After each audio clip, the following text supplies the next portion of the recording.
intervinientes y nos encontramos en condiciones el día 14 de abril de dar inicio entonces y de escuchar las alegaciones de la defensa del señor Espinosa. Lo escuchamos. Perdón. ¿Man? No sé, pero me pareció, perdona, que María Paz no había pedido a algún acusado hablar con su... Mi magistrada, efectivamente me estaba consultando eso y le dije que lo solicitara a la magistrada. ¿Qué cosa? Uno de los acusados, magistrada, quiere conversar con su abogado. ¿Quién quiere conversar? Don Benjamín. Benjamín Espinosa, bueno, pareciera que es fundamental. ¿Cuánto rato necesita don Benjamín? Un poquito, no, sino menos de 2 minutos. Bien, páselos a sala antes de dar inicio. Buenos días, señoría. ¿Sí? En el intertanto, y para aprovechar el tiempo, si es posible, conferenciar con mi representado Jesús Centeno, por favor. Ya. Sí, por supuesto. Entonces, es 4:15.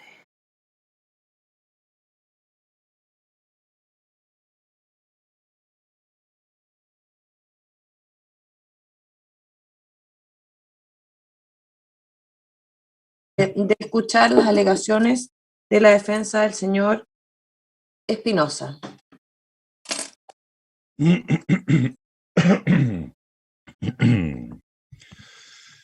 Buenos días, sus señorías. Buenos días a todos los intervinientes y a todas. Ya se ha mencionado por los otros intervinientes a lo largo de este juicio lo extenso de las declaraciones de 2 testigos en particular.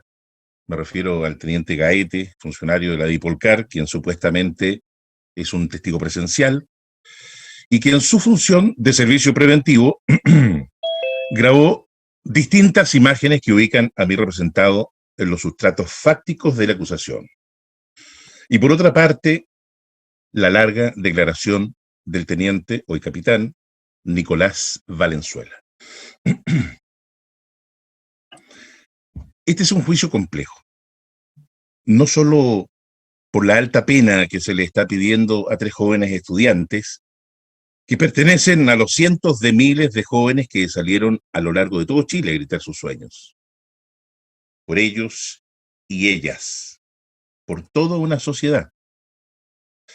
Sino porque desde la etapa intermedia, que esta parte ha venido sosteniendo, sus señorías, que existe indeterminación cuantitativa, fáctica y temporal. El relato de la acusación es de tal vaguedad que respecto al día 12 y 14 de noviembre del año 2019, permite, como se señaló en el alegato de apertura por esta defensa, instalar dichos tardíos y acomodaticios y que precisamente se refieren a los hechos más graves como los incendios. De eso me ocuparé de hacer presente a sus señorías, contrastar minuciosamente el texto y las imágenes, examen que esta defensa hizo durante el juicio y que tiene la certeza que vuestras señorías podrán y pondrán atención en el tratamiento de la prueba de cargo que no alcanza al estándar probatorio del artículo 297. Partiré desde el día en que detuvieron al joven Benjamín Espinosa. Luego de participar en las manifestaciones sociales el día 14 de noviembre del año 2019, en la esquina de Bellavista con Patronato, en la comuna de Independencia, fue detenido Benjamín. La detención la practicó el testigo número 7, el teniente Esteban Edgardo Mora Quirós, quien estuvo a cargo del procedimiento. En el minuto 39 de la declaración del testigo, indica que dentro de las cosas incautadas hay un banano con una leyenda que dice evade, que ha sido resaltado por parte del Consejo de Defensa del Estado, por parte del Ministerio del Interior. Particularmente la palabra evade ha llamado la atención a estas instituciones. No me sorprende que el Ministerio del Interior repare en la palabra evade, puesto que es el mismo organismo que ha aplicado la Ley de Seguridad del Estado en una causa relacionada con los hechos del Metro Santa Lucía ocurrida el 16 de octubre del año 2019, día en que 200 estudiantes irrumpieron en esa estación protestando por el alza de los pasajes, por sus padres y madres. Una causa que pronto se realizará la audiencia preparatoria, su señoría. Es bueno hacer presente esto porque el abogado del gobierno refirió a este tribunal que era grave la participación de adolescentes en los hechos del día 14 de noviembre del año 2019, puesto que acompañaban a los acusados. ¿Cómo va a ser grave, sus señorías, si los protagonistas de las movilizaciones sociales son los propios adolescentes, la juventud en general? Grave es que el gobierno, a través del Ministerio del Interior, acuse a colegialas por la Ley de Seguridad del Estado.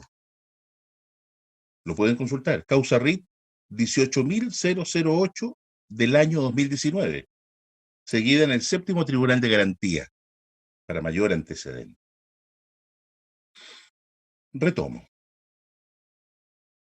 Ese día de la detención también incautaron al joven Benjamín un trozo de género, tipo pañoleta, color negro, estampado con la leyenda "No más zonas de sacrificio".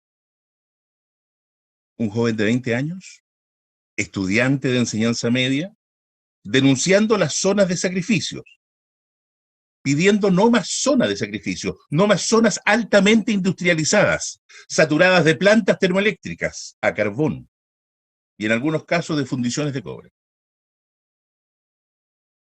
No más zonas donde sus habitantes tengan que convivir con la emisión de gases tóxicos, soportando una carga de contaminación muy superior a la de otros lugares costeros donde la condición socioeconómica de sus habitantes es más cómoda. Esa es la reivindicación del joven Benjamín, sus señorías. Algunos podrán cuestionar sus formas, y ya se ha dicho que estamos de acuerdo con las protestas, pero estas tienen que ser pacíficas. O se trata de diferenciar. Estos son los jóvenes violentos. Pero nadie integra todo.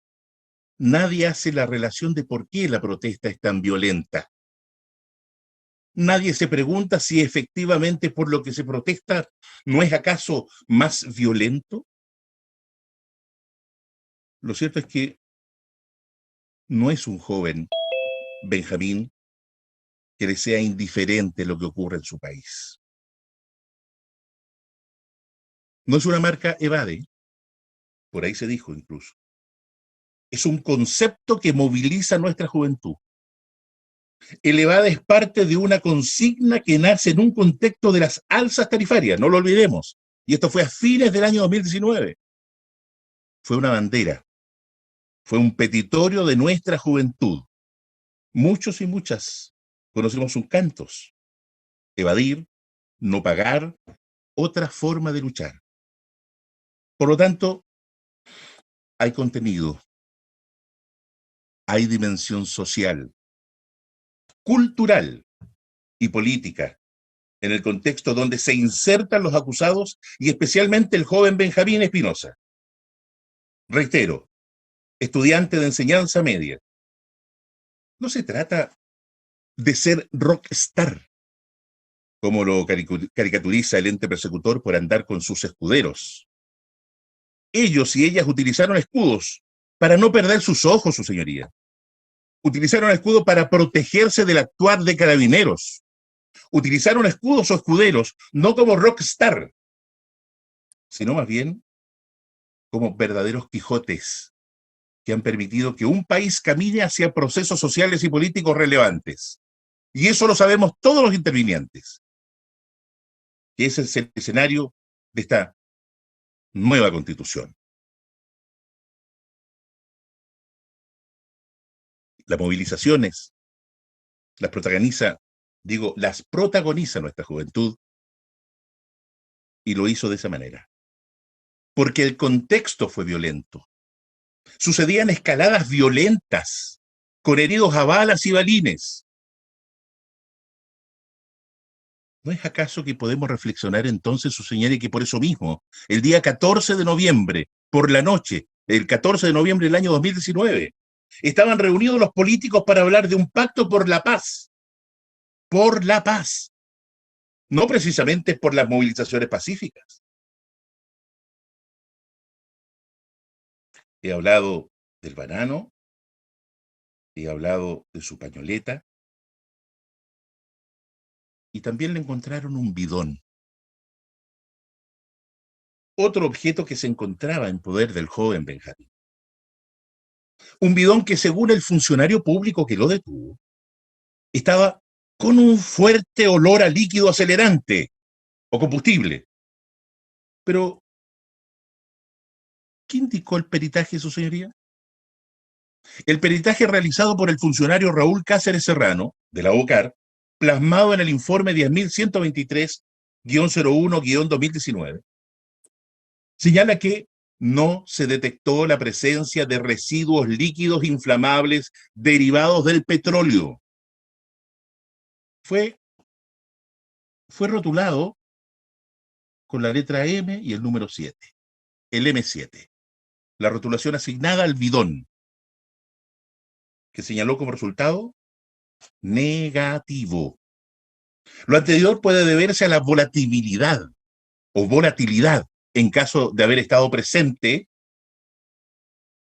El perito, al ser consultado, señaló que en un bidón cerrado no debiera haber volatilidad. La prueba científica es concluyente. ¿Se detectó presencia de residuos inflamables? La respuesta es categórica: no. Revisemos, su señoría, lo ocurrido el día 12 en la Universidad de Chile. Aquí voy a centrar y voy a hacer el ejercicio con varios de los testigos que estuvieron hablando de este lugar, y particularmente voy a citar esas declaraciones. Benjamín Espinosa ingresó al interior de una obra de construcción perteneciente a la Universidad de Chile en la intersección de calle Ramón Carnicer, Vicuña Maquena, con calle Arturo Burle, comuna de Providencia. Portando en una de sus manos un artefacto incendiario conocido comúnmente como bomba Molotov, para arrojarla a un montículo de materiales. Montículo de materiales. Así se lee en el segundo párrafo, líneas 6 y 7, bajo el título de Hechos del día 12. En el transcurso del juicio y realizado el ejercicio del contraexamen a los testigos, fue mudando, fue cambiando el montículo de materiales. ¿Y sabe a qué cambió, su señoría? Dicho por las propias personas que trabajan en ese lugar y que conocen efectivamente lo que era: a sacos blancos con escombro. Gran diferencia existe, sus señorías, entre materiales de construcción y escombros de construcción. Diferencia entre material de construcción y basura. El persecutor habla de montículo de materiales que se encontraban al lado de una máquina aplanadora. Construir realidades que no son ciertas, su señoría, es común en estos días. Ya conocemos, como se dice en español, las noticias falsas que circulan en las redes. También lo han dicho biólogos y también intelectuales, cómo con el lenguaje se construyen realidades, y también con las redacciones vamos generando mundos y construyendo paradigmas, ¿no? El ente persecutor, su señoría, en 5 palabras, 5, abre un universo fáctico, falaz. Bueno, convengamos que no es el Ministerio Público, sino el teniente de la Dipolcar, David Gaete, que prestó la declaración. Él dice, y aquí están las 5 palabras, su señoría: prendiéndole fuego a estas Prendiéndole fuego a estas especies. Ahí está, ahí está las 5. No nos desconcentremos. Prendiéndole fuego, su señoría, a estas especies. ¿A cuáles? ¿A las máquinas? Si es así, no lo probó. ¿Por qué no lo probó? El contratista, testigo número 33, trabajador de la empresa constructora ferrovial Agroman Chile Sociedad Anónima, quien trabaja en la faena, se refiere a sacos blancos que contienen los residuos de la faena, los residuos de las obras, como es el caso del hormigón. La definición de residuo se refiere a cualquier basura inservible, a todo material no deseado y del que se tiene intención de deshacer. Me di incluso, su señoría, el tiempo para buscar qué es lo que dice la Organización para la Cooperación y del Desarrollo Económico, la OCDE. Chile está en la OCDE. La OCDE define residuo como aquellas materias generadas en las actividades de producción y consumo que no han alcanzado un valor económico en el contexto en el que son producidas. No han alcanzado un valor económico. En cambio, material de construcción es una materia prima y con más frecuencia un producto elaborado, empleado en la construcción de edificios u obras de ingeniería civil. Vaya distinción. Así las cosas, su señoría, sus señorías, no hay tal montículo de materiales, sino a lo más montículo de basura, que según las imágenes no se incendió. Lo que observamos, su señoría, fueron 4 videos, grabados por el teniente de la Dipolcar, David Gaete. Observamos que un sujeto lanza a la basura de la construcción contenida en sacos blancos un artefacto incendiario y que en los segundos siguientes se apaga. En ningún video aparece que el sujeto o el acusado saque desde su bolsillo, comillas, desde su bolsillo una botella con un líquido combustible acelerante en su interior, esparciendo el líquido sobre el tractor, prendiéndole fuego, quemándose la maquinaria. ¿Por qué hago referencia a los videos y no a lo señalado por el teniente Gaete?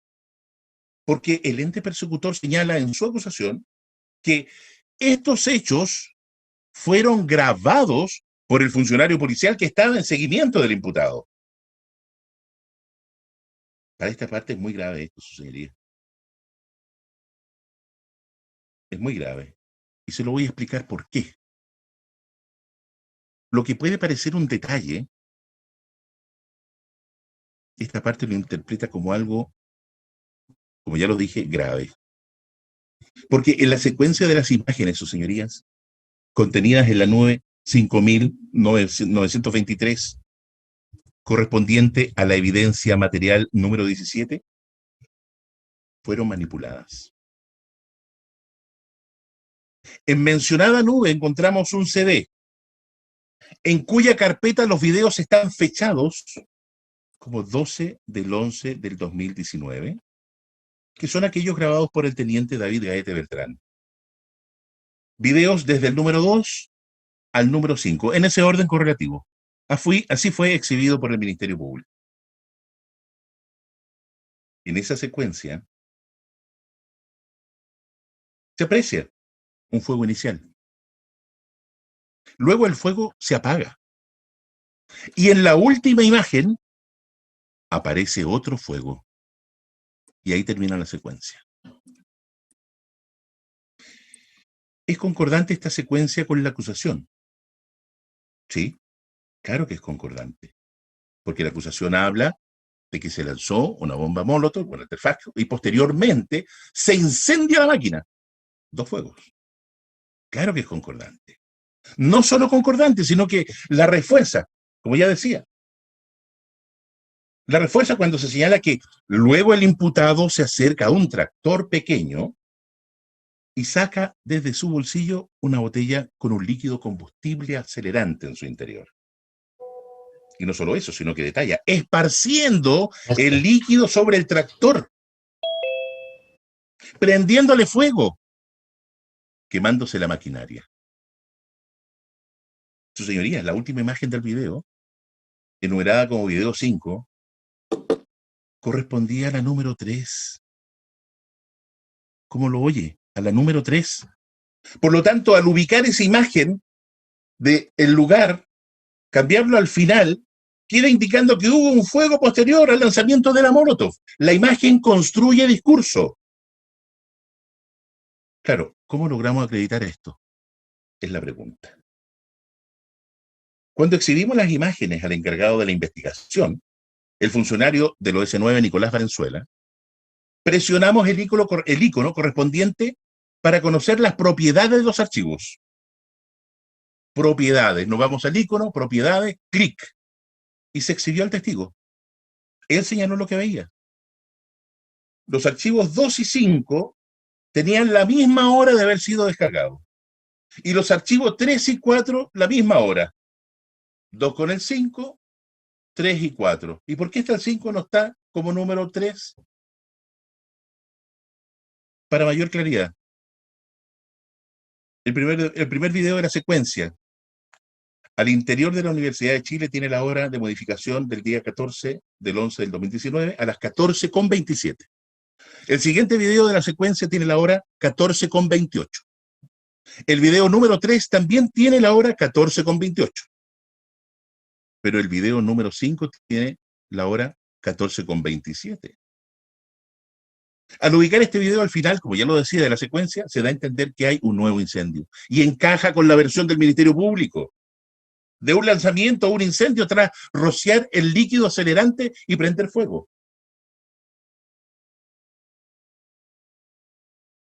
Hecho que no logró probar mediante las supuestas imágenes que el mismo ente persecutor afirma, que fueron hechos grabados por el funcionario policial que seguía al sujeto. ¿Qué declaró Gaete al respecto?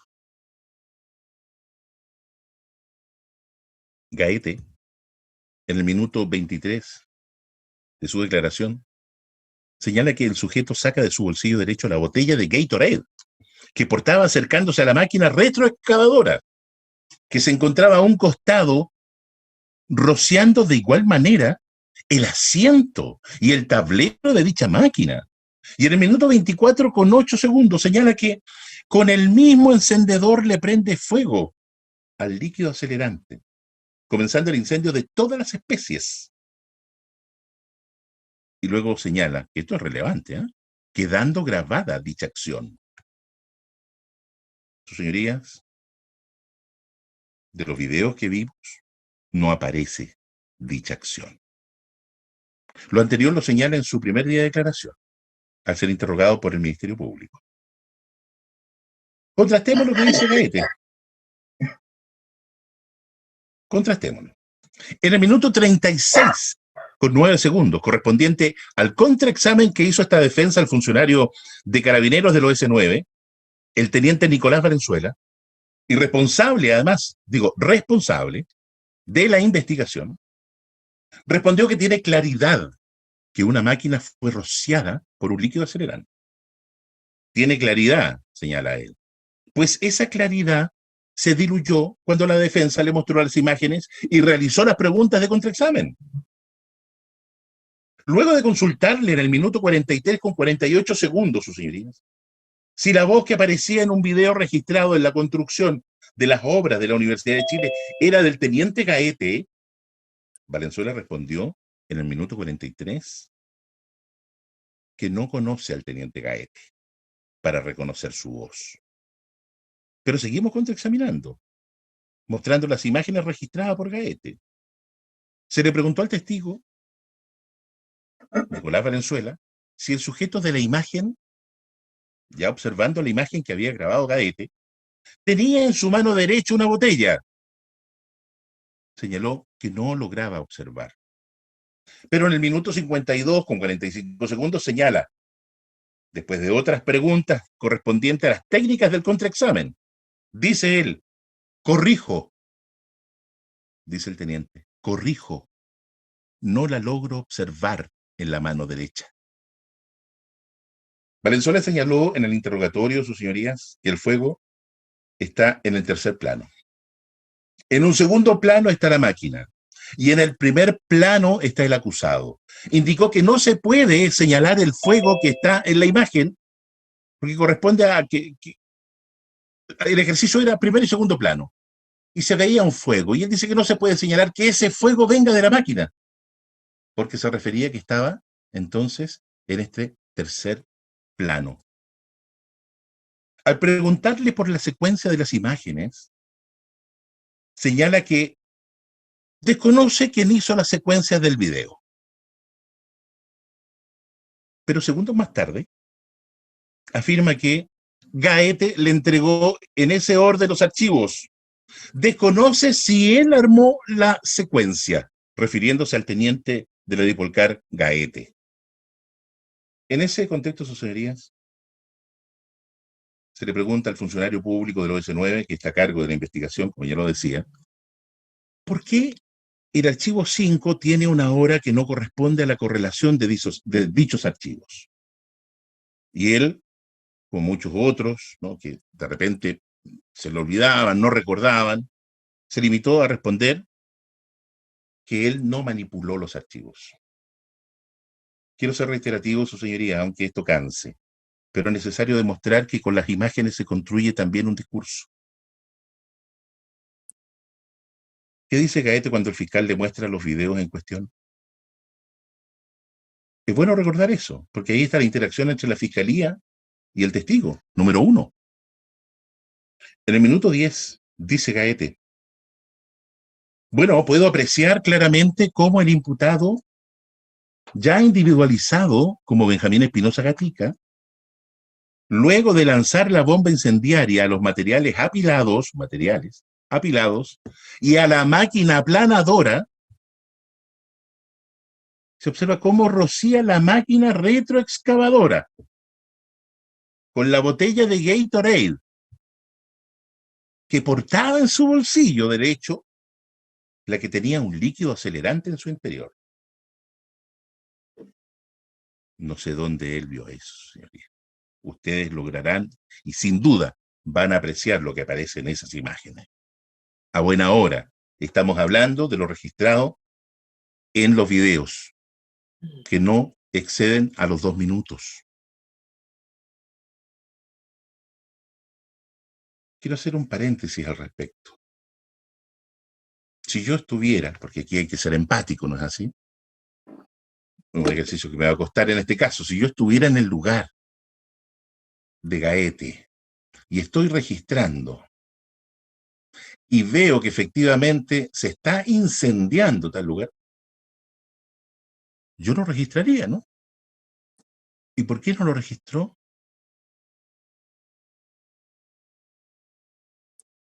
Decía, esta relación de interrogación entre el fiscal y Gaete. El fiscal muestra la imagen 5, que es la que detallé, que fue cambiada. De la 5 a la número 2. Y veamos si a lo mejor esta parte se equivoca. Veamos cómo responde Gaete. Porque a lo mejor puede decir, Gaete podría decir, no, eso corresponde a otra imagen. Porque además, su señoría, es la imagen secuencia de la primera, pero está en otro ángulo. Pero es la misma, solamente otro ángulo. Es decir, se movió Gaete para tomar eso. ¿Habrá intencionalidad previa? ¿Planificación? No lo sabemos. El fiscal señala en el minuto 22. Dice, ya teniente, ¿qué logró apreciar en ese registro fílmico a velocidad normal, teniente? El funcionario de la Dipolcar señala que, señor fiscal, se puede apreciar ya cómo salen, ya cómo se ven llamas desde el interior de la máquina retroexcavadora. Entonces, es real. Ha servido esa imagen, esa modificación, para construir el discurso precisamente y reforzar lo que está diciendo. Pero no corresponde a esa secuencia. En el minuto 22, el fiscal dice, voy a a exhibir algo más, voy a hacer la exhibición algo más lento, señoría, si me autoriza. Misma imagen, ¿eh? Misma imagen. ¿Qué se logra apreciar, o por lo menos, disculpe, en el segundo le digo al tiro, dice el fiscal. En el segundo 2, responde el testigo, David Gaete. Ya se puede apreciar el incendio que comienza en la máquina retroexcavadora, haciendo referencia a la imagen que yo ya he dicho una y otra vez, fue cambiada en su secuencia. Y agrega, de igual manera, dice Gaete, puedo apreciar cómo se queman los materiales. Y ahí aparece otra vez la palabra material, y que se están quemando, que se encontraban en el suelo, dice él, de dicha construcción. En el minuto 23, con 57 segundos, el fiscal concluye señalando, gracias, señor teniente. No están conteste los testigos. El funcionario del OS9 señaló en la hora con 49 minutos y 42 segundos. Luego de ver el video y tras la pregunta si vio el sujeto rociar máquinas con elementos inflamables y prender fuego, el testigo señaló que en las imágenes que usted me exhibe, no. Quiero incorporar a otros testigos a este capítulo, sus señorías, correspondiente al incendio ocurrido en esta zona denominada como la construcción en la Universidad de Chile. Máquinas que estaban al interior de la obra de la construcción de la Universidad de Chile. Cabe ser presente, sus señorías, que declaró Joan Núñez González, empleado de la constructora, que dentro de sus declaraciones señaló que hubo destrozos durante todo ese periodo, a partir del 18 de octubre del 2019. Refiere inclusive que la gente hace lo de siempre. Y agrega, prender fuego en algunos sectores e incendiar el acceso a la 60 comisaría que está ubicada en Burle con Ramón Carnicer. En el minuto 24 con 28 segundos de su declaración señala que yo vi cuando estaban tratando de incendiar unos sacos blancos donde se contienen los residuos de las obras. La empresa constructora, señala el testigo, que se encarga de los escombros. Dice él que la empresa que se encarga del retiro de los escombros de todo lo que había dañado en esa ocasión, se hizo después de la pericia de Carabineros de la OCA, según refiere el testigo, funcionario de la constructora. No quedó claro cómo hay 30 fotografías si solo entregó 6 imágenes. 6 imágenes, recuerda el testigo, que entregó al teniente que estaba a cargo de la investigación. No queda claro si corresponden a las tomadas del día 13, puesto que cuando llega la OCAR al lugar, solo toma algunas muestras de los lugares. No queda claro si esas fotografías son de otros días. ¿Qué es lo que queda claro? Lo que declaró el perito. ¿Y qué declaró el perito? Me refiero a la teniente Carlos Sandoval Brand, la perito número 2. En su declaración, en el minuto número 9, en el minuto 9 con 46 segundos, señala que el lugar peritado no se encontraba en su forma primitiva. No se encontraba en su forma primitiva. Se encontraba adulterado. Luego agrega que el sitio del suceso no estaba resguardado.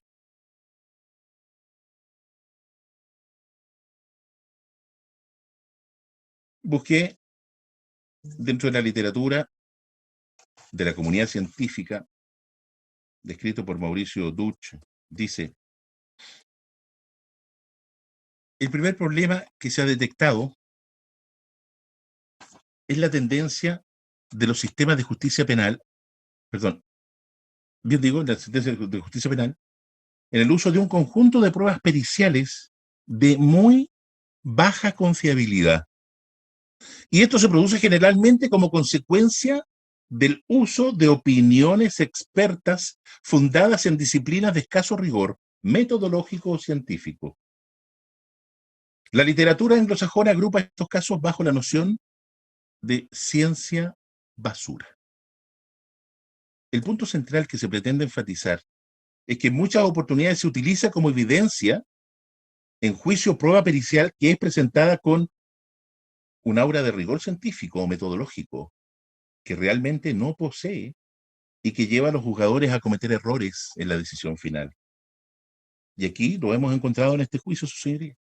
Para no extenderme, no me voy a hacer referencia a otros peritos. Los peritos de imágenes. Cuando se lo consultó al perito de imágenes, ¿cuántos blancos hay? Miles. ¿Y por qué no se aplica entonces los grados? Ver lo que yo estoy viendo con esto, si efectivamente corresponde el color. Este capítulo lo quiero finalizar, su señoría, señalando que el testimonio de Bahí Cadete es incompleto. Es contradictorio con otras declaraciones de testigos. No es verosímil. Y no es concordante con las propias imágenes que él mismo grabó. No es creíble. No debiera producir plena prueba. La sentencia, como su señoría bien lo sabe, debe realizar el análisis lógico de la prueba.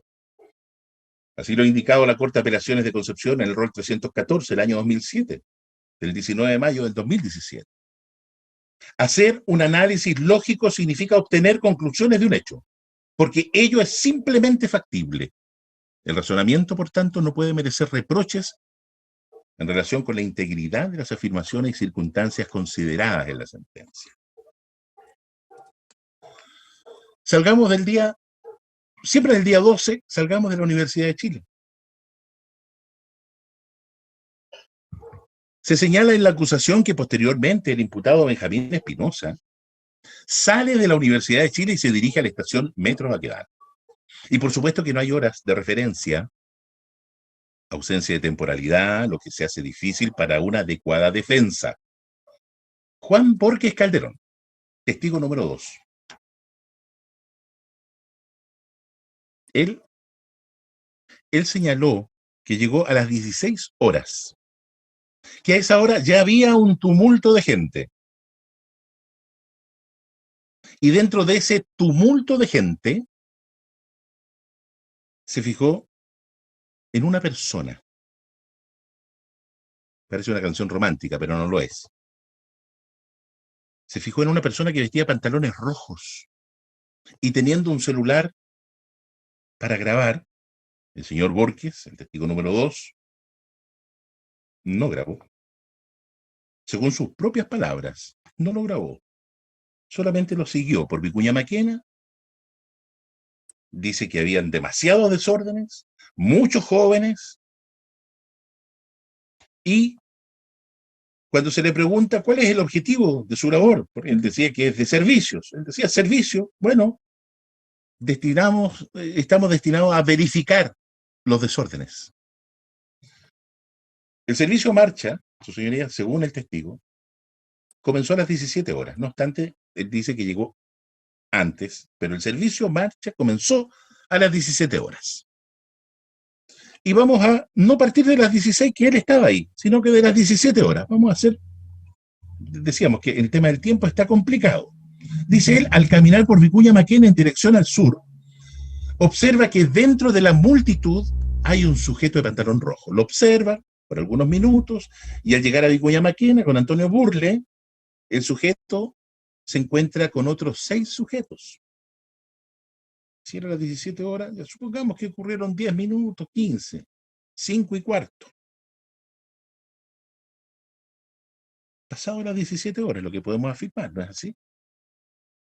Dentro de esos 6 sujetos que caminan por Burle, estaba el sujeto que tenía en el brazo derecho, a la altura del hombro, la polera de color azul. Y portaba un banano, cruzado, dice él. Así lo señala el testigo. ¿Estaba el muchacho en 2 partes a la vez? No lo sabemos, porque no tenemos claridad de la hora. El testigo grabó un solo video, y que precisamente lo graba no al que iba siguiendo, sino que al muchacho que estaba ahí y que precisamente lanza el artefacto incendiario en la estación que está ubicada en Burle.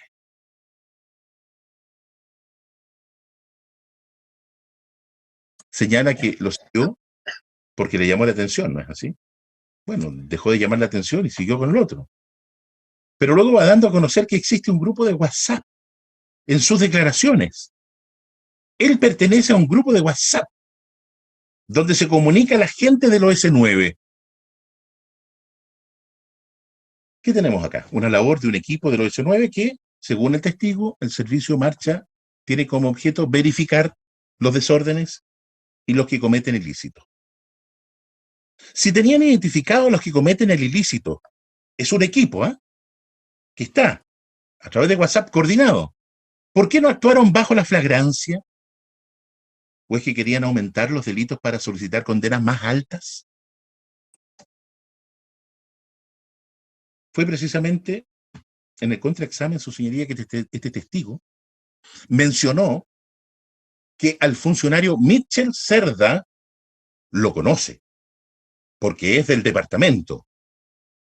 Pero dice, no estaba con nosotros trabajando porque tiene que haber sido de una patrulla de cazadores. Como lo escuchan. Patrulla de cazadores. Entonces, ¿cuál es la función final de Carabineros? ¿Prevenir los delitos y actuar en flagrancia? ¿O salir a cazar a los manifestantes que enfrentan a Carabineros? Esto del enfrentamiento, su señoría, no lo digo yo. Lo señalaron los testigos número 35, Pedro Kraus Eraña, y así como el testigo número 33, Joan Eduardo Núñez González. Ellos dicen que vieron cómo se enfrentaban Carabineros con manifestantes. Su señoría, los relatos de los testigos ya señalados dan cuenta de los daños ocasionados al metro, y no de un incendio. Da cuenta de una barricada incendiaria, y no de un incendio. Barricada que estaba armada en el lugar antes de la llegada de los 6 sujetos que describe el testigo Borges. Ramón Carnicer, Arturo Burle y Vicuña Maquena. Todo sucede en ese entorno. Pero factor tiempo, hora, no tenemos hora precisa, solo aproximaciones de los hechos ocurridos. Si establecemos que Borges llegó minutos pasados de las 17 horas y grabó al acusado, como ya lo decía, que también se le atribuye el incendio de la obra de la Universidad de Chile, significa entonces que los hechos, si esto ocurrieron posteriormente a la universidad, la estación del metro, ¿significa entonces que lo de la universidad ocurrió antes de las 5 de la tarde? Ya decía que en la apertura, se dijo en la apertura, esta defensa lo planteó,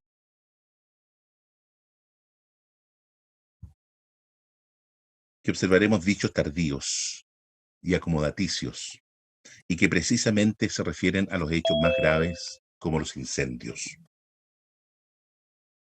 Revisemos, a propósito de incendio, la Hacienda Gaucha y el Aparotel. Esta defensa, en no pocas oportunidades, su señoría, mostró una y otra vez las imágenes de la Hacienda Gaucha y la hora del saqueo. Mostró las imágenes del Aparotel. Vimos cómo las personas que ingresaban a esos lugares lo hacían con linternas del celular. Por tanto, uno sacaba la conclusión de que encender una linterna en ese lugar no había problema. Digo esto porque Gaete dice que no prendió eso porque iban a sospechar de él. Toda la gente que ahí vimos usaba y se alumbraba con la linterna de los celulares. Vimos cómo sacaban botellas llenas de licor a la hora en que se inició. Preguntamos a los testigos que se le exhibió la imagen si observaban la presencia de bomberos. Resultó que ninguno de esos lugares, su señoría, ninguno de las imágenes que mostramos, ustedes lo van a recordar de inmediato, porque hicimos el ejercicio de este listado, este nombre, que no tienen nombre, sino que son unas nomenclaturas. Ninguno de esos lugares era el Aparotel. Tampoco la Hacienda Gaucha. ¿Cómo se explica si los videos ofrecidos por el ente persecutor están contenidos en otros medios de prueba, número 30? ¿Cómo se explica? Ahí se lee claramente. Archivo de videos con imágenes de Hacienda Gaucha y Aparotel Principado, contenidos en la nube 51044. No solo ha sido un juicio largo, sino que ha sido un juicio complejo en el ámbito probatorio. no es posible desacreditar fácticamente lo indeterminado. Las imprecisiones van en desmedro de la defensa, que ve con dificultad configurar la duda razonable como estándar de convicción. Hay descripciones fácticas que están dentro del universo de lo extraño. Por ejemplo, en la acusación del Ministerio Público señala que ingresan solo 2 a la hacienda gaucha. Uno se queda afuera. Buscan botellas vacías. Y como no encontraron, salieron del lugar sin hacer daños. ¿Qué es eso? Descripción que resulta al menos extraña, ya que se dice que entraron los acusados sin producir daños. Es un hecho de intrascendencia penal. Sus señorías, pasemos a los hechos del día 14 de noviembre del año 2019. Todo podría haber terminado el día 12 de noviembre, de haberse hecho efectiva la flagrancia. La detención se podría haber efectuado, pero no ocurrió así. Y se abre un segundo capítulo entonces, pero esta vez con un prólogo realizado por un funcionario público, un funcionario de Carabineros, que grabó a los jóvenes acusados en la Plaza de la Dignidad, como se rebautizó, así lo hicieron los manifestantes, o Plaza Baquedano. ¿Cuál es el texto de este capítulo? Pues el mismo que está en la grabación del video 4, correspondiente a la evidencia material número 24, otros medios de prueba número 32, que fue uno de los primeros exhibidos, ya que estos fueron reproducidos el día 24 de febrero, correspondiente a la nube 5942. Lo leo, su señoría. Lo que está en ese video y que esta parte lo transcribió. Dice, este es el prólogo del segundo capítulo, relacionado con el día 14. Cabros, miren, estoy en la Plaza Baquedano. Acuérdense de esto, esta va a ser mi peguita. Acuérdense de esos hueones. Los hueones no bajan, hueón. Nosotros nos cagamos de miedo, pero los hueones no bajan, porque la poli les disparan. Tiran piedras desde aquí nomás. Aquí es la otra parte de la historia. Cagones. Chao. Cuando le preguntamos al teniente Gaete, porque son imágenes que estaban en su celular, si él lo había dicho, señaló que él no, que había sido otro funcionario. Sentido común. El volumen es clarito, está en primer plano. Todos usamos celulares, sabemos lo que es un primer, segundo, tercer plano cuando estamos cerca de un micrófono al celular.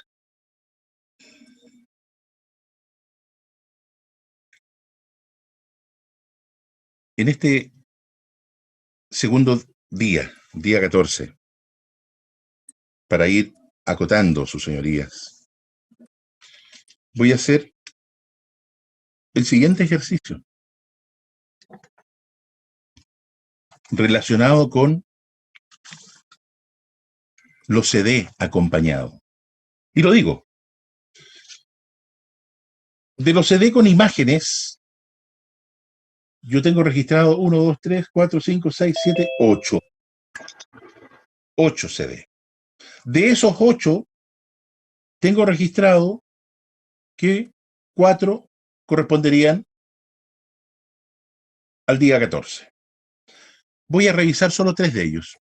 Voy a revisar la evidencia material número 19.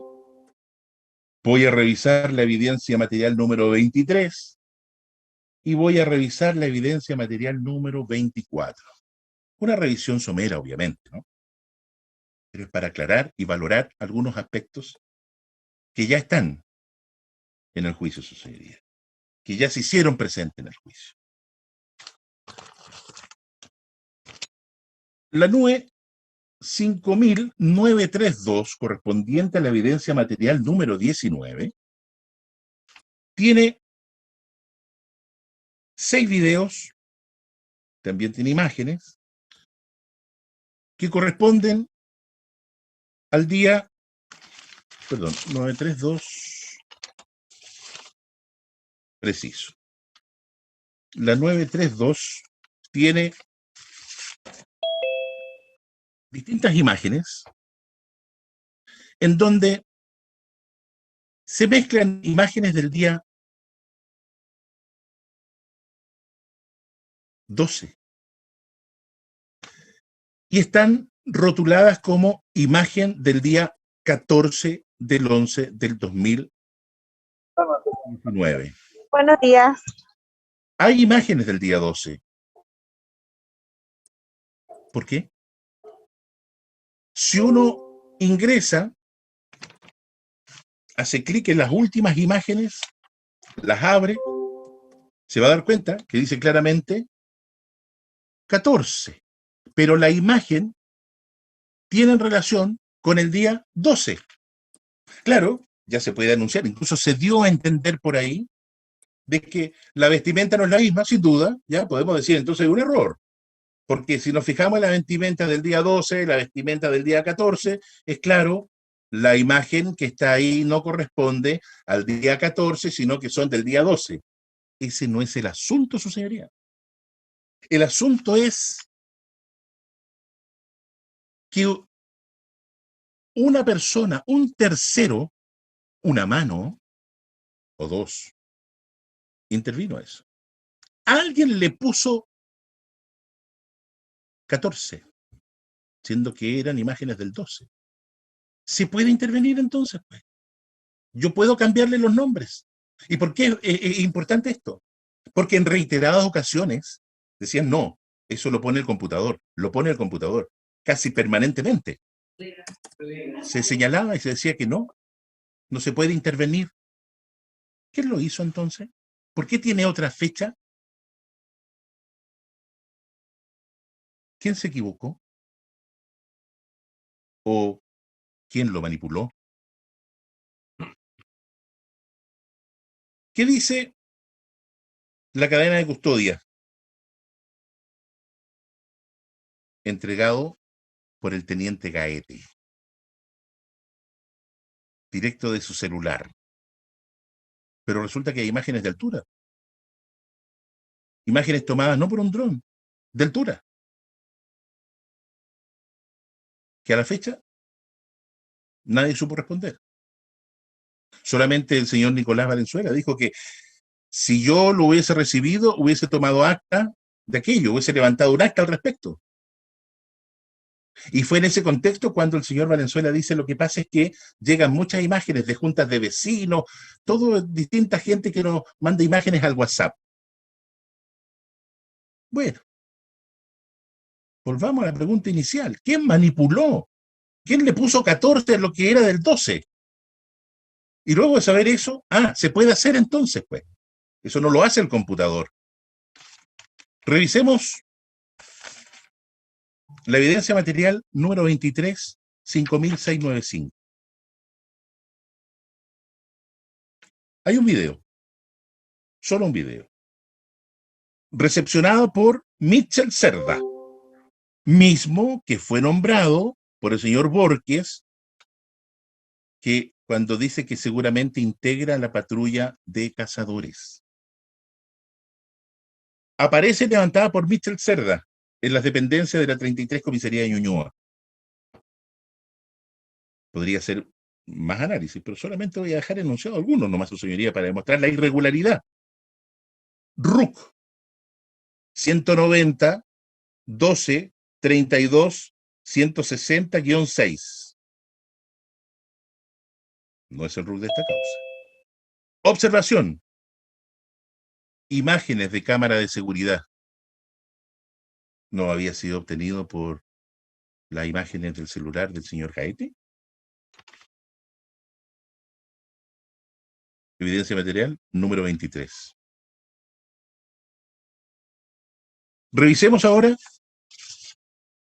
La evidencia material número 24. 5.942. Aquí, su señoría, cuando lo exhibió el señor fiscal, no exhibió todos los videos.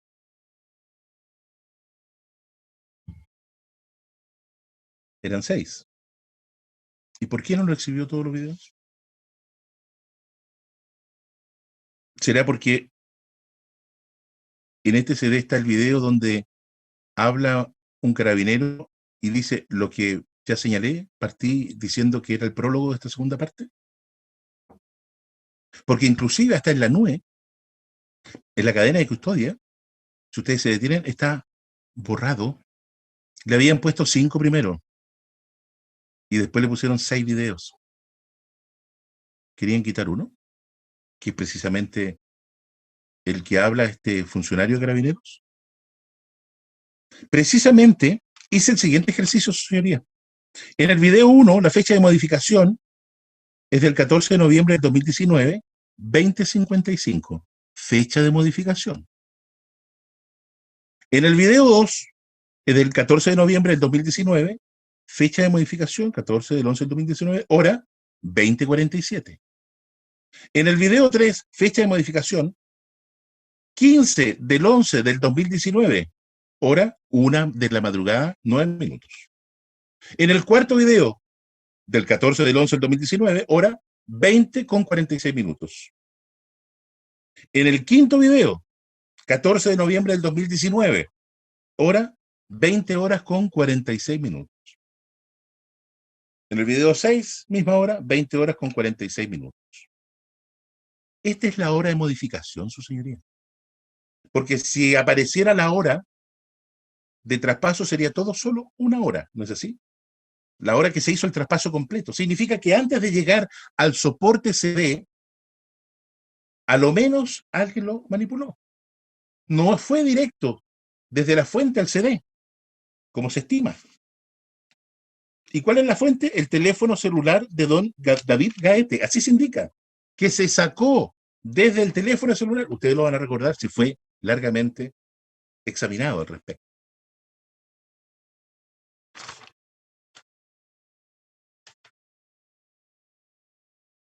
Sus señorías, ya finalizando, señalar que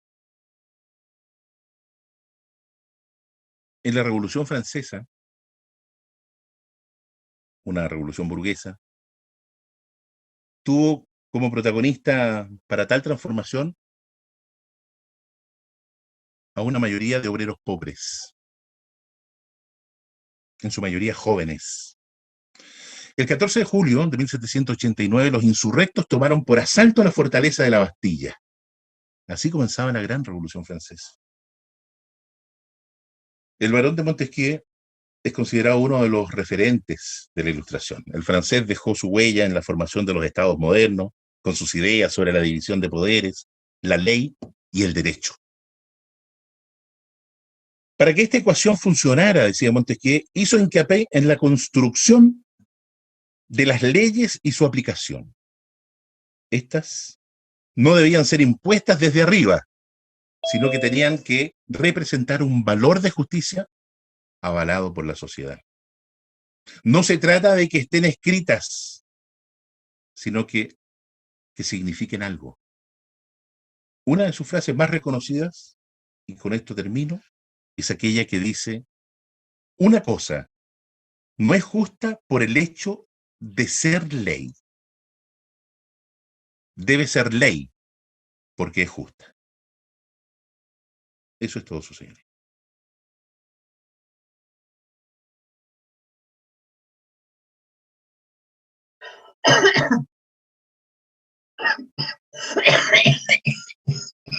Magistrada no tiene audio.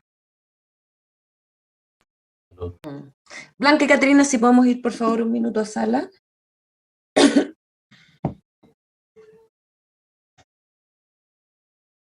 María Paz, si nos puede enviar una sala, por favor. Sí, magistrada, de inmediato. Listo, magistrada.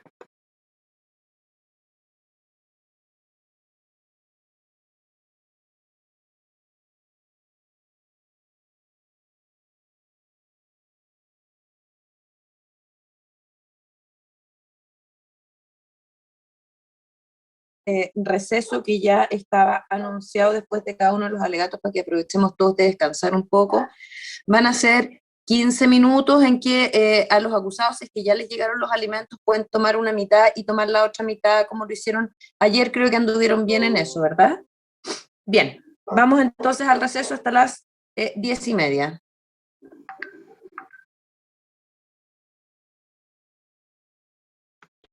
En receso. María Paz, ¿usted me escucha?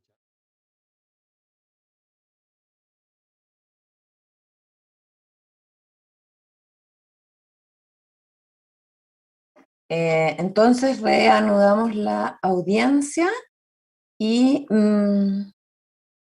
sí, vamos a escuchar los alegatos de la defensa del señor Rojas. Le recuerdo a todo el público que se encuentre presente que mantenga sus audios, sus micrófonos cerrados para efectos de no interrumpir dicho alegato. Lo escuchamos, abogado. Muchas gracias, señoría. Señoría, la defensa de Matías Rojas Marambio persiste y confirma la petición de absolución basada en dos situaciones. Primero, la ilegalidad de la prueba rendida en juicio. Y segundo, de que esta prueba en modo alguno podrá superar el estándar probatorio del 340. Su señoría, con respecto al primer capítulo, ilegalidad. Primer capítulo que está en tensión y se ha visto en otros juicios y ya se está viendo otros casos en la Corte Suprema con respecto a la tensión entre el artículo 83 y el 226 bis del Código Procesal Penal. ¿Cuál es el clivaje que propone esta defensa con respecto a ese hecho?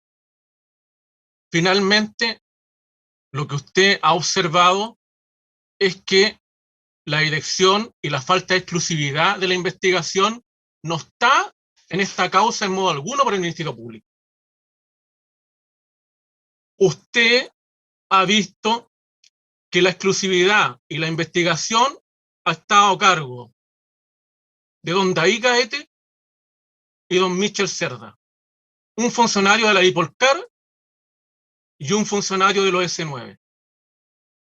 A modo de ilustración, aquí declararon 21 testigos, 14 del OS9, un testigo de la Dipolcar, 8 peritos.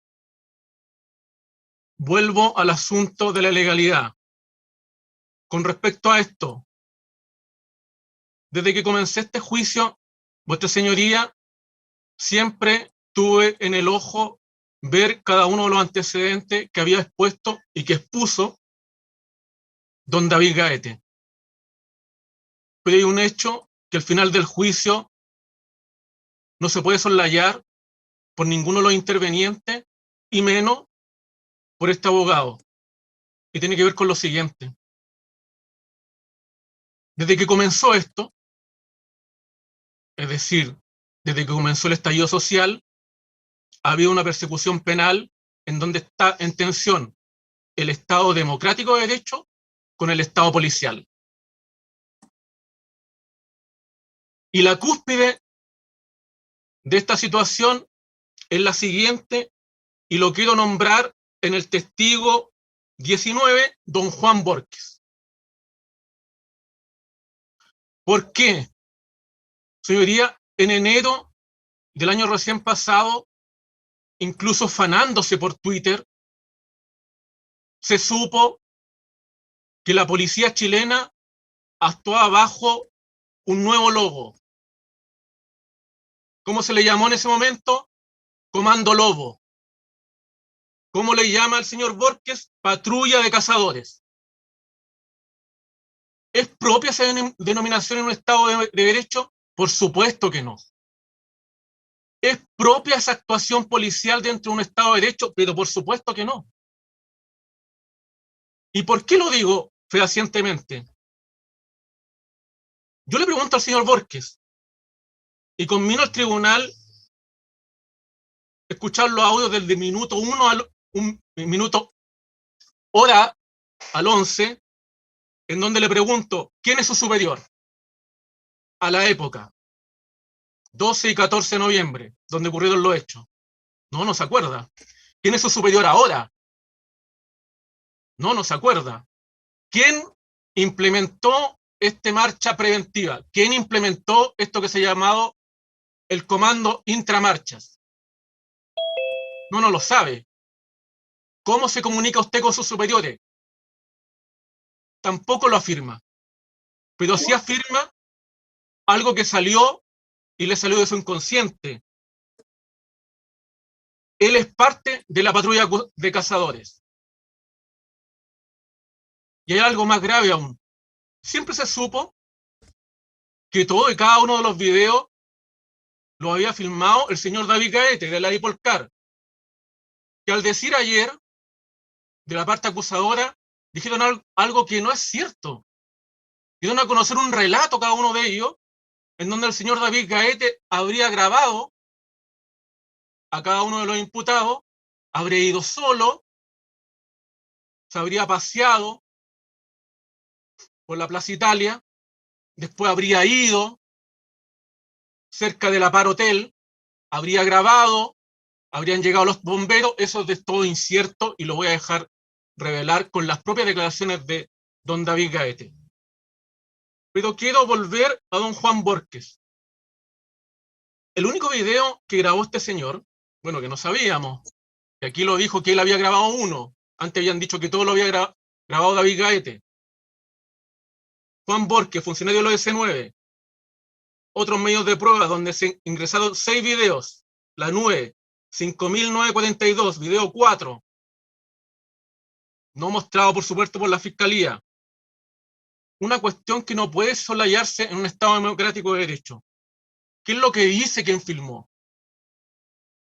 Esta persona que filmó, ojo, no tendrá que responder en este juicio, sino que en un juicio paralelo, tal como se hicieron 3 denuncias por las defensas. ¿Qué es lo que dijo esta persona? Los hueones no bajan porque los polis le disparan. Es el Estado democrático de derecho que finalmente las personas que estaban filmando, los funcionarios policiales sin orden judicial y sin instrucción del fiscal, llevaron a cabo esta faena el día 12 de noviembre. Grave, por decirlo menos. Vamos a la persona principal de don David Gaete. El único policía que declaró la carpeta investigativa, pero el 26 de mayo del 2020. La única persona que declaró la carpeta investigativa. Pero una cosa completamente y diametralmente distinta a lo que declaró en el juicio. Cuestión que también tendrá que ver un juzgado paralelo. Él dijo, yo soy el único que ha grabado. Por supuesto que ya se quedó patente que él no es el único que ha grabado. ¿Que él estaba en solitario? Por supuesto que ahora se sabe que no estaba en solitario. A las preguntas de esta defensa, llevo 12 años orgullosamente como policía, como carabinero, y 6 años en la Dipolcar. Soy experto en inteligencia. Se empieza a descomponer la situación cuando le pregunto. Este es el penúltimo audio en donde el minuto 24:54 le pregunto, ¿quién es su jefe? ¿Quién implementó este plan de marcha preventiva? ¿Quién a usted le instruyó? ¿A través de qué oficio se le hizo? Por supuesto que no lo quiso dar. Y da una razón que incluso en su momento fue tensionado en el juicio. Yo estoy amparado por el artículo 38 de la Ley de Inteligencia.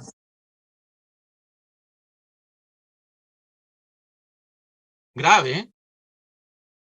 De hecho, en su momento lo hizo para ocultar la información que le entregaba a sus superiores. En buena hora, la presidenta del tribunal lo conmina que tiene que responder todas las preguntas. Y al responder todas las preguntas se empieza a desenmascarar esta investigación que fue liderada por él, que se hizo en parte por Michel Cerda, en cuanto Michel Cerda le toma declaraciones a los 4 S9, en donde se analizaron todos los videos por el señor Valenzuela, también de los S9. Es decir, esta investigación y falta de exclusividad es propiamente policial. Solamente como colaborador el Ministerio Público aquí presente.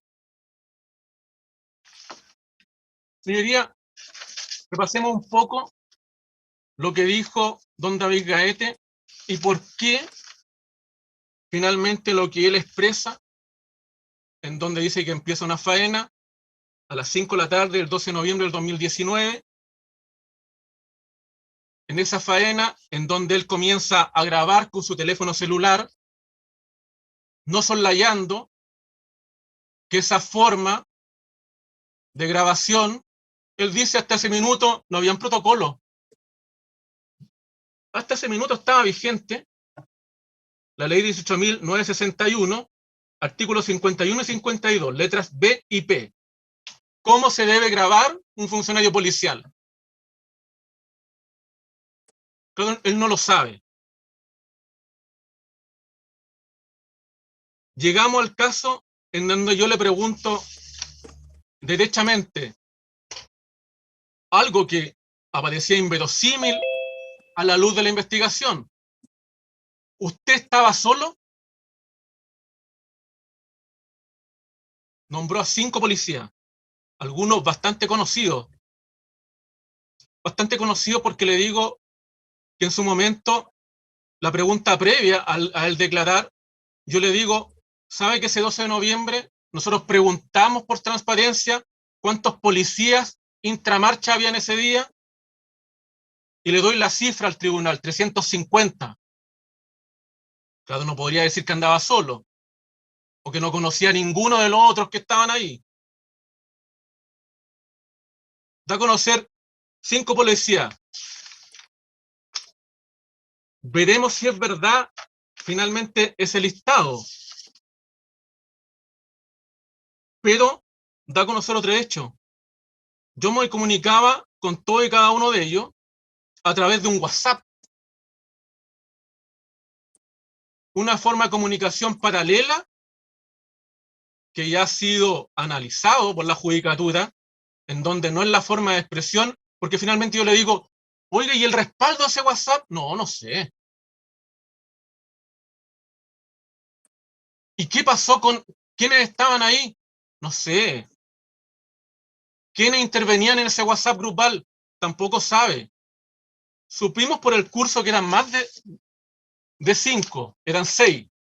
Estaba también Armina Taneda, estaba también Michel Cerda, estaba Rolando Barriento, estaba Felipe Ríos, estaba Cristóbal Santander, estaba Rodrigo Molina, estaba Juan Torres, estaba Jonathan Villegas, estaba Franklin Toledo, estaba Alexander Jofré, estaba Felipe Miranda, obviamente que estaba Nicolás Valenzuela, y estaba el señor Cristóbal Salvo, bastantes más.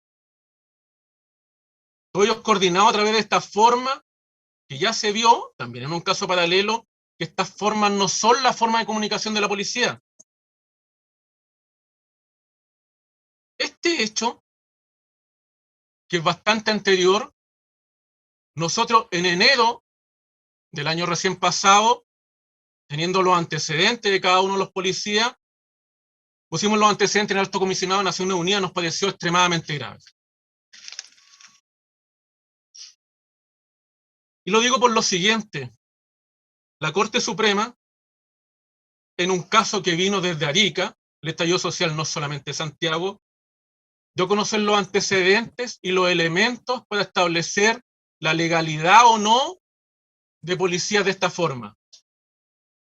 Da a conocer los elementos.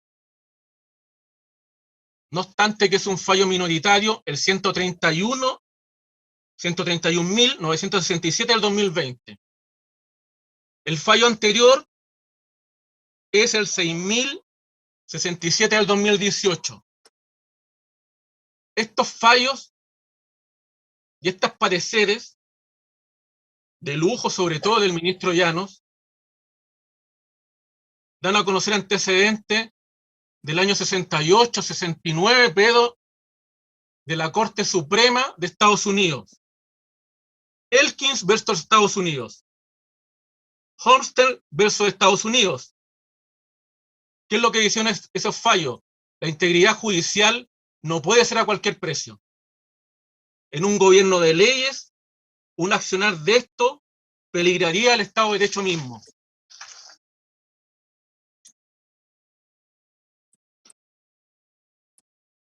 El profesor ya fallecido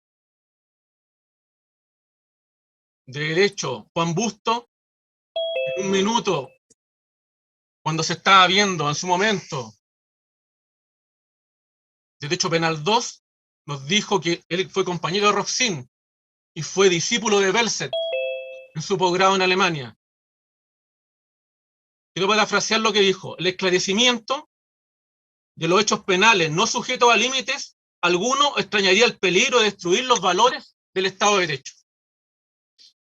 Por supuesto que sí. Vuelvo a la tensión entre el artículo 83 y el 226 bis del Código Procesal Penal. La flagrancia, que en algún minuto se ocupó, y era irrisorio escucharlo, la flagrancia que de algún minuto, por lo menos David Caete decía, la flagrancia esto de 2 días, esta flagrancia que habría empezado el 12 y se habría terminado el 14, fue una tensión porque él siempre trató de manifestar algo que yo conmino al tribunal de que escuche los audios, algo que él dijo: mire, yo los hechos que vi, llamé al fiscal en la noche y posteriormente declaré ese mismo 12 de noviembre. Completamente falso.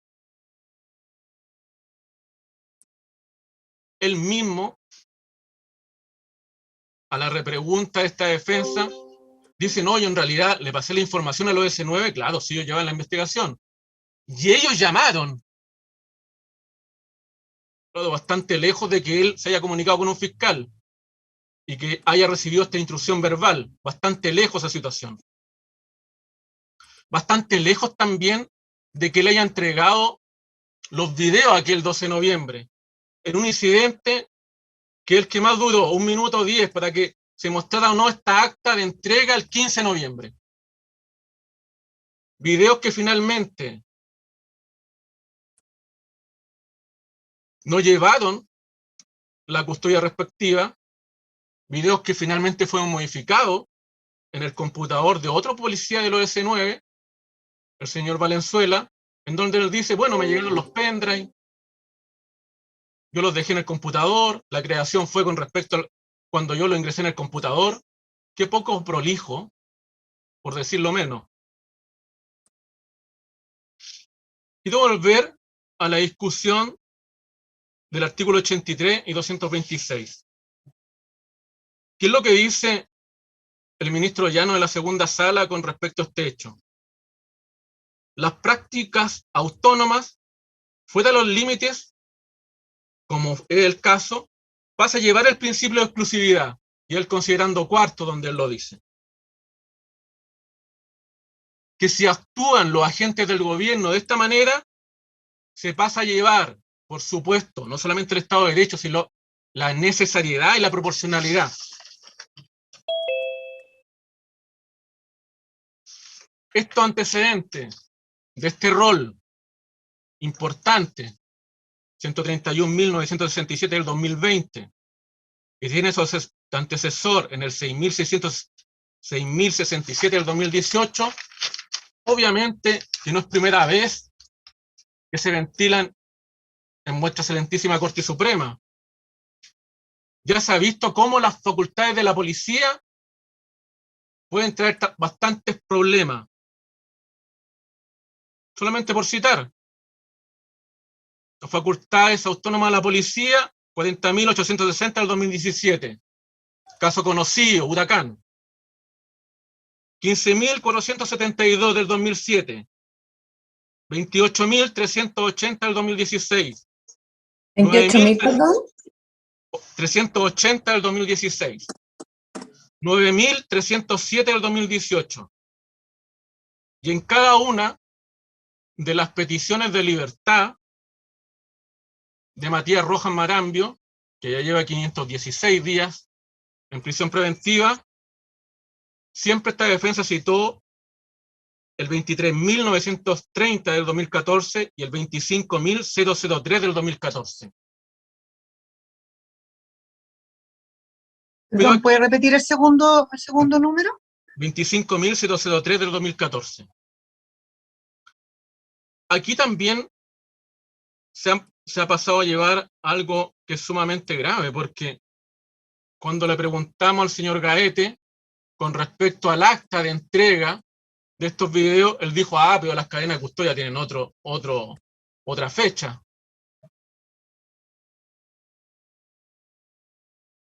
Se vio y se dejó la denuncia que incluso en una de las cadenas de custodia hay un problema con las firmas.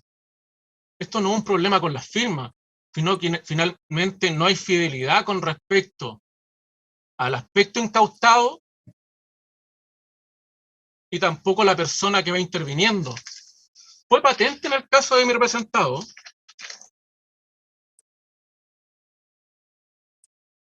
En el caso de mi representado, don Rodrigo Molina, fue a su casa, dijo, sí, yo levanté esta especie, yo levanté esta camiseta roja. Cuando finalmente se le muestra la cadena de custodia, el que lo levantó Eric Moena. Dijo que me equivoqué, y ni siquiera lo había nombrado Eric Moena, que se equivocó él también. Estas equivocaciones están establecidas para la nulidad y la falta de valoración de la prueba en los siguientes roles. 6.298 del 2015. Esto en la Corte de Santiago. 782 de 2015, Corte Valparaíso. 6.315 del 2015, Corte Suprema. 6.000, perdón, 500. 315 del 2015, 6.315. Ya. Suprema. Señoría, un dato. Aquí declararon 21 testigos, 18 carabineros, 14 funcionarios del OS9, 1 de la Dipolcar, que ya analicé algunos aspectos con respecto a su declaración. OS9, Armina Danera, había querido ocultar que estaba en el WhatsApp, estaba en el WhatsApp. Don Maximiliano Salas, también estaba en el WhatsApp. Quiero decir algo con respecto al funcionario aprensor Esteban Mena. Esteban Mena fue el funcionario que levantó la cadena de custodia con respecto a este bidón y que salió negativo con respecto al uso de hidrocarburos. Y él dice algo bastante importante. La defensa de Benjamín le pregunta, oiga, ¿qué olor tenía el bidón? Arriesgándose, a lo mejor no es una pregunta que debería hacer la defensa. Diluyente, dijo. Conmino los sentenciadores a escuchar aquí. Está también como aprensor don José Cancino, pero quiero detenerme en el aprensor Cristóbal Santander. En su declaración, en el minuto 16 con 34 segundos, él dice que recibe por radio la declaración de que tenían que aprender a estas 3 personas, pero funcionarios policiales, sabiendo que su actuar a lo mejor se alejaba de los cánones, no con respecto a la flagrancia, no con respecto al artículo 83, sino que a cánones constitucionales. Él dice que encarecidamente lo tenían que detener ellos. Pero al preguntarle esta defensa al minuto 21:10, yo le pregunto, oiga, el señor David Gaete, ¿venía con el grupo? Sí, venía cerca. Señor David Gaete, el señor Borges, agentes encubiertos. aunque se le llame de otra forma. Ellos han llamado intramarcha, cazadores, comando lobo.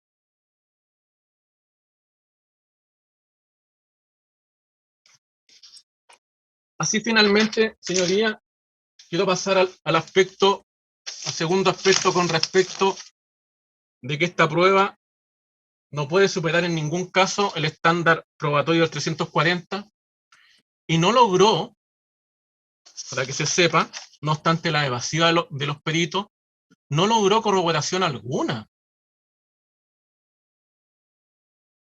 El aspecto de la corroboración no tiene que ver con una palabra, tiene que ver con un concepto. Un concepto derivado de la Corte Constitucional de España 944 del 2004, en donde la Corte Suprema, en el rol 5085 del 2018, estableció que era un concepto.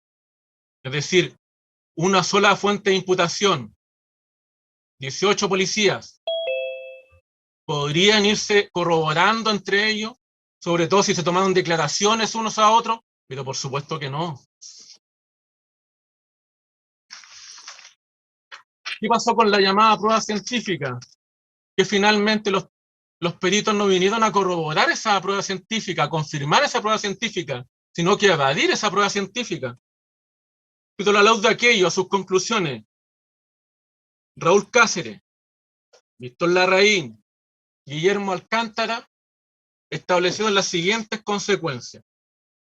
Se levantaron 7 especies más una muestra de control, individualizados como M1 a M7. ¿Qué es lo que ocurrió? Toda y cada una de las especies, las manos por supuesto, de cada uno de los imputados, cada una de las especies incautadas, es decir, su ropa y el bidón, aparecieron negativos con restos de hidrocarburos. Es decir, la prueba que trajeron finalmente tiene que ver con una no confirmación y con una contradicción a la prueba policial traída por el Ministerio Público. No obstante aquello,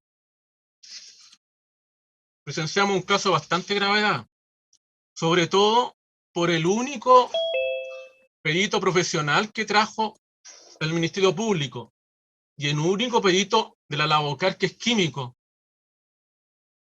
Él dijo, no, yo tengo estudios con respecto de la volatilidad y lo he expuesto en Congreso. En buena hora, esta defensa pidió en su minuto el currículum y obviamente que no está en el Congreso. Lo preguntaremos, por supuesto, a la universidad respectiva.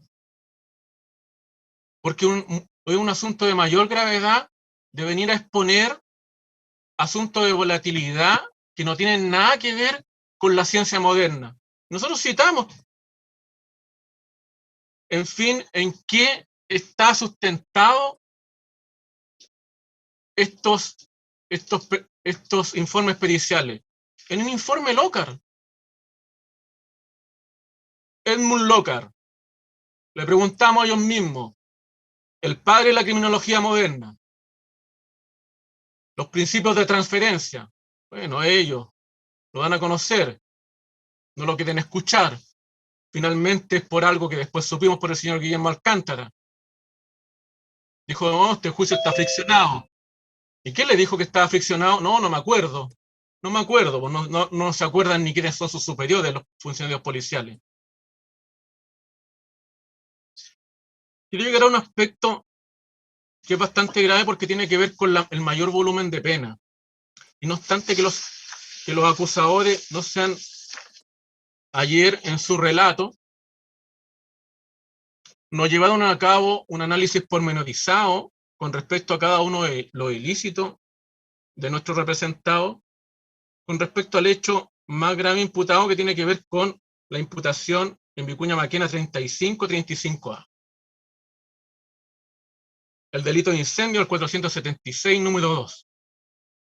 ¿Por qué grave la presente situación? Señoría, primero, porque en todo el curso del proceso se tuvo en prisión preventiva y se alegó ante los tribunales superiores con respecto a la declaración de David Gaete. Entonces, ese día, el señor David Gaete, el 12 de noviembre, habría llegado a la Par Hotel Principado, habría subido con cada uno de nuestros representados al cuarto, quinto piso, y finalmente haber visto y haber corroborado eso, y eso es lo que finalmente se virtió siempre, hasta llegar,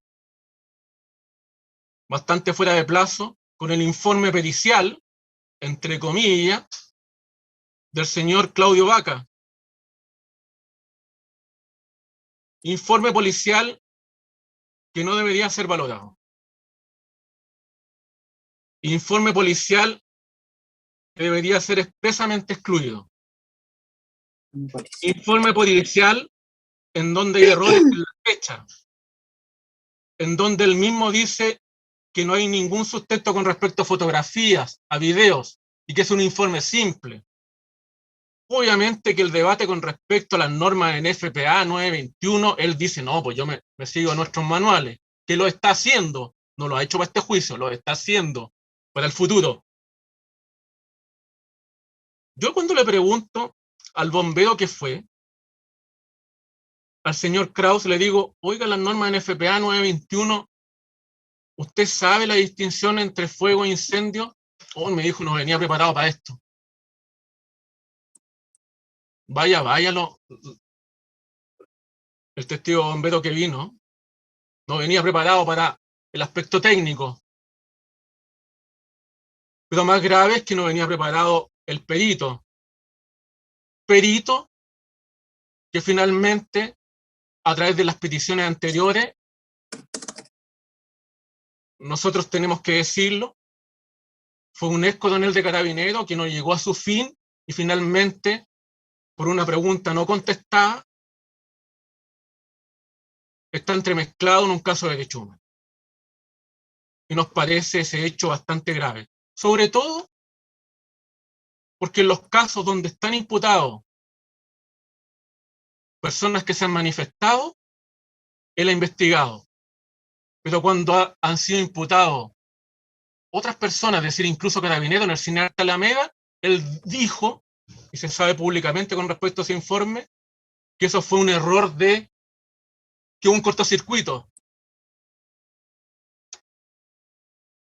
Queremos impugnar este informe de 2 hojas, que no sea valorado en forma alguna, que finalmente no tiene la suficiencia para condenar y corroborar lo que finalmente también es equívoco con respecto al señor David Gaete. El señor David Gaete dice que ese día él filma, baja, a los 5 minutos llega bombero, él se queda, da una alerta a bombero y él se queda cuando queda bombero y no filma nada con respecto a ese hecho. Tal como lo dijo la otra codefensa que ya expuso. ¿Por qué no filmó aquello? No filma nada con respecto a eso. Ya estaba bombero, ya habían llegado personal policial.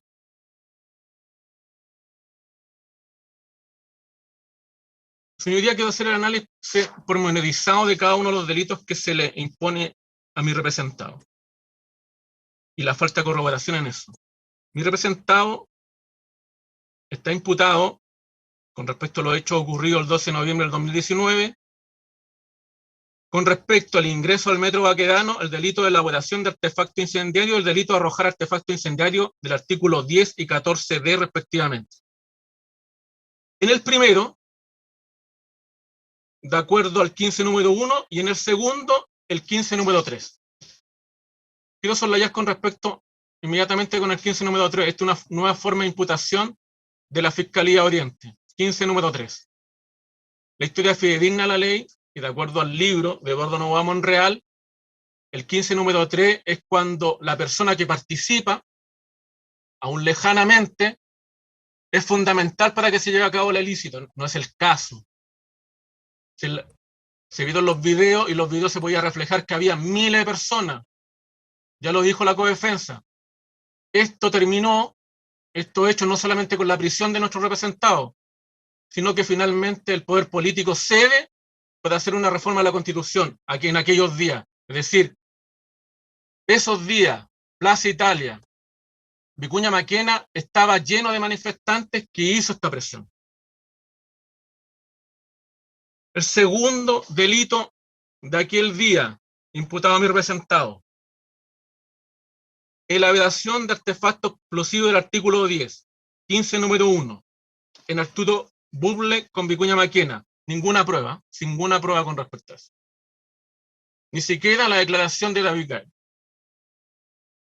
Con respecto al tercer hecho del 12, Vicuña Maquena 3535A, un delito de incendio el 476 número 2, 15 número 3.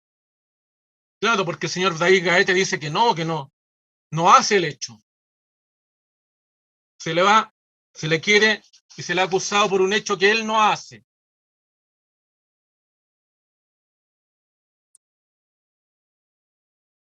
Con respecto a eso, con respecto a las contradicciones de don David Gaete, pido con respecto a los ilícitos ya enumerados, que hay falta de flagrancia, ilegalidad de la prueba y finalmente que no se castigue por ninguno de los ilícitos ocurridos el 12 de noviembre. Vamos al día 14 de noviembre.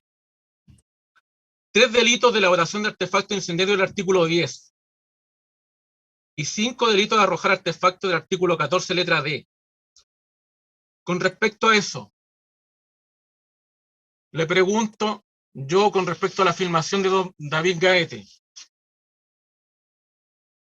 Y esto quiero citar, no jurisprudencia, sino solamente para ilustrar al tribunal, porque son tribunales de primera instancia, que cuando no se ha establecido la corroboración en términos científicos, es decir, que no tenía resto de hidrocarburos mi representado, en los RIT de un tribunal oral distinto, 544 del 2018, 223 del 2019, 28 del 2019, 57 del 2018, 236 del 2018, finalmente lo que han establecido esos tribunales orales en lo penal es que al haber esta contradicción en la prueba y a no haber prueba fidedigna con respecto a la elaboración y el arrojamiento, no se estaría dentro de lo que establece el artículo 10 y 14D, es decir, a una bomba incendiaria. Yo le pregunto derechamente al señor David Gaete con respecto de que él dice, dijo más de 50 veces una bomba incendiaria. Y aquí apelo a las máximas de la experiencia. ¿Qué es una bomba incendiaria?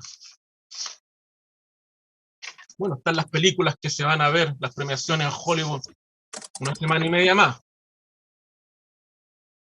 Pero con respecto a eso, yo le pregunté, ¿usted sabe lo que es la evidencia de una bomba incendiaria? No. ¿Usted sabe los elementos fidedignos de una bomba incendiaria? Tampoco. Si una bomba es destruir o hacer daño a una tercera persona. Vaya que si yo a una botella le echara gasolina, le pusiera una mecha y la prendiera, explota aquí mismo.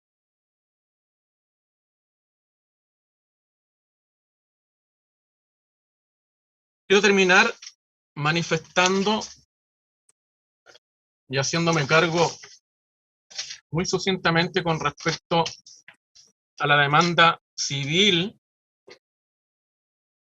puesta con el Consejo de Defensa del Estado, en donde trajo a 2 funcionarios del metro, don Carlos Pardo y doña Pía Verdugo, más un certificado. Señoría, en esta parte, es verdad que en los juicios penales hay libertad de prueba. Pero en los juicios civiles, y esta parte tiene que ver con un apartado civil, por supuesto que no hay libertad. El certificado que entregó, de acuerdo a las normas del Código Civil, del 1606 en adelante, y del Código Procesal Penal, el documento tiene falta de integridad y falta de autenticidad. Documento emitido el 6 de octubre del 2020, ad hoc, para este juicio. sin ningún antecedente con respecto a los elementos probatorios, sin ningún antecedente con respecto a los fundamentos de cada uno de los ítems que se presentó. Y hay algo más grave todavía. El señor Carlos Pardo y la señora Pía Burgos no pudieron dar cuenta exacta con respecto a los seguros de metro. Eso quedará para otro aspecto de la historia.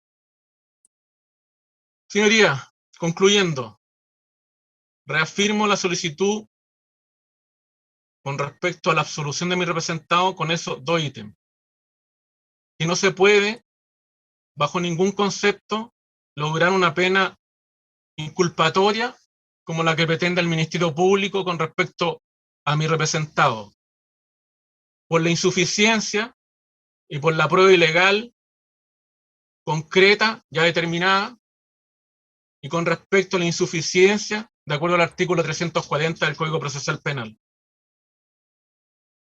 Señorías, no podemos esperar, tal como los casos citados de Estados Unidos, no podemos esperar 40 años para que Sanfi, que es el Festival de Cine de Santiago, en 40 años con una película con respecto a los 3 imputados de la paro del Principado. No, señoría.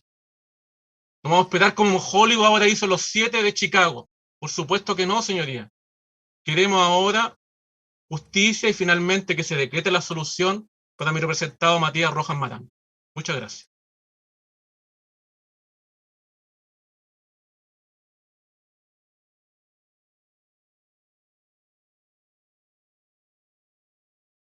Bien, vamos a ir a sala, por favor, Catrina y Blanca.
Estoy revisando que estén las 3 magistradas.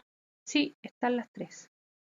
Bien, el tribunal, antes de ver cómo se continúa con la audiencia, quiere poner en conocimiento de ustedes que una de las magistradas, la magistrada Blanca Rojas, se encuentra con un fuerte estado de jaqueca, con todos los síntomas que ella ya conoce en cuanto a mareos y náuseas, y entonces solicita y preguntamos como tribunal a ustedes si es que existe un gran inconveniente de que se continúe con los alegatos el día de mañana en atención a que la misma ya tomó, a nosotros nos dio cuenta a través de WhatsApp, y ya tomó una cantidad de remedios suficientes y no puede seguir tomando remedios para que se le vaya este estado de jaqueca.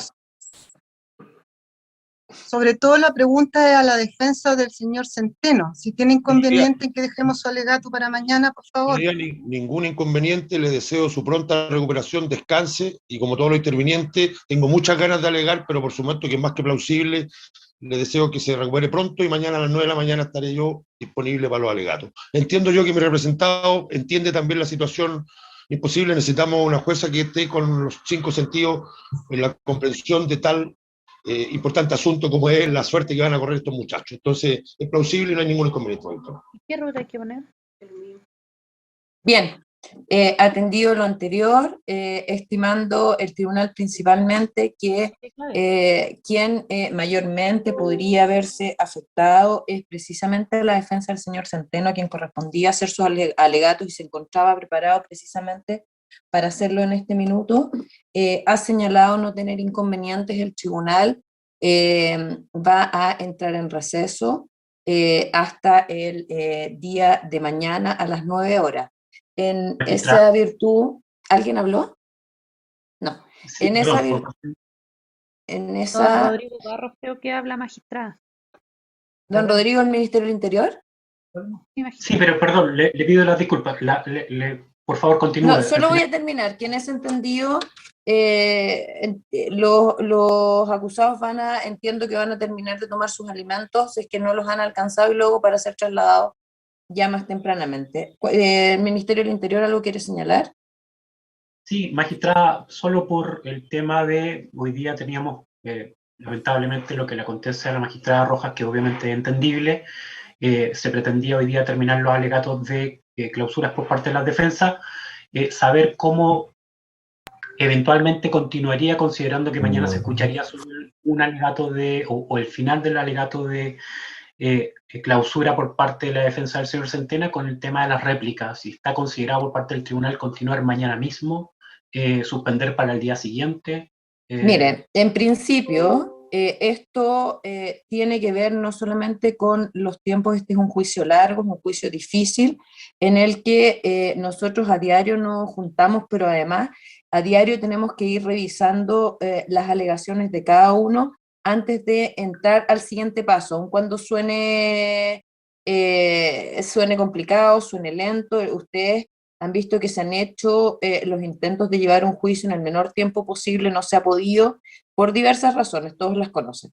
En esos términos yo entiendo, por lo menos de lo que habíamos conversado en su oportunidad, que el separar las réplicas de los alegatos precisamente da un tiempo al tribunal para discutir en base a los alegatos a la prueba antes de entrar a las réplicas. Por lo tanto, en principio, salvo que Blanca y Catrina me digan una cosa distinta, yo entiendo que mañana terminamos con los alegatos de la defensa del señor Centeno y pasado mañana haríamos las réplicas.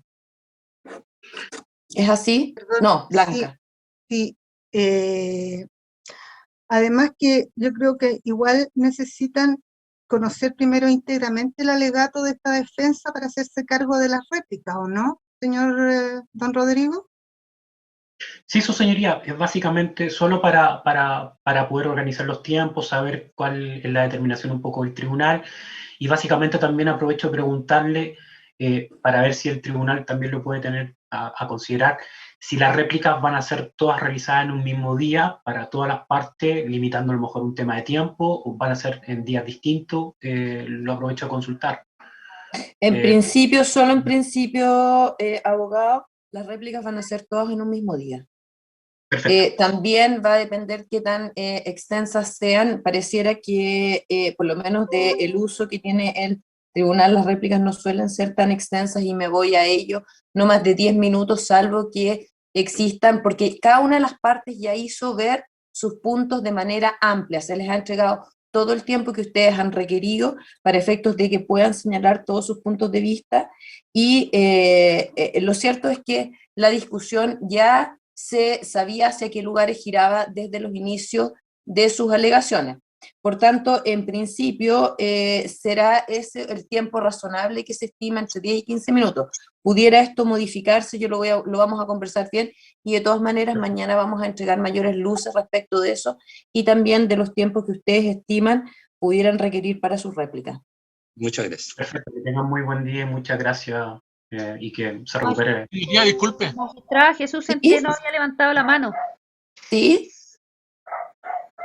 Si puedo hablar con mi abogado un rato. Sí, puede hablar, puede pasar una vez Disculpen, que yo me terminemos voy a la audiencia. desconectar. Muchas gracias, les agradezco mucho. Bien, ponemos término a la audiencia, la magistrada Roja se va a desconectar porque no se siente bien. Bien, ponemos término. Vamos, Jesús. Recupere, su señoría. Se fue la magistrada Roja, si no es algo que sea de audiencia, puedo señalar.